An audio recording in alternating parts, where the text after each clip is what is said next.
हम गुंजन चौधरी एकटा बेटी बियाहक गीत प्रस्तुत करऽ जाइ छी। गीत के अहाँ सब अंत तक सुनब। कथी सजाओला नगर अयोध्या की, कथी जनकपुर धाम गे माई, कथी जनकपुर धाम गे माई, कथी सजाओला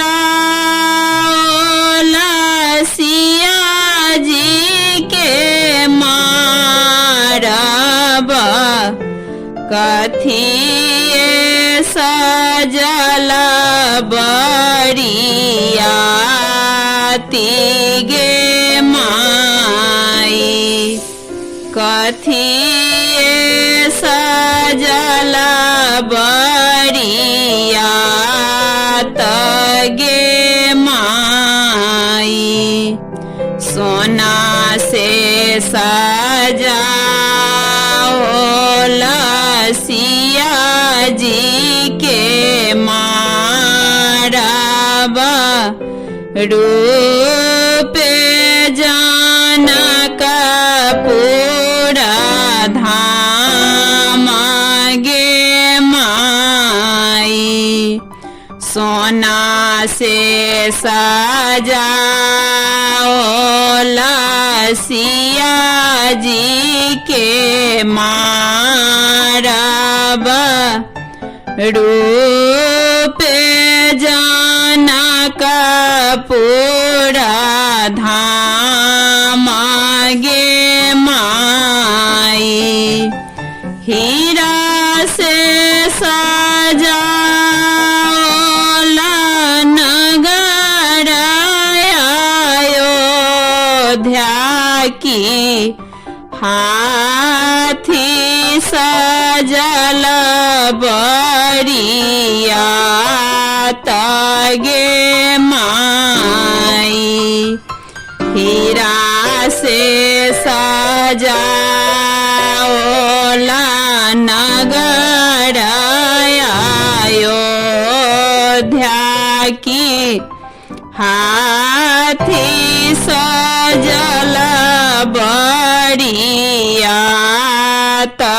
गे माई, गाय गोबर लाए अंगना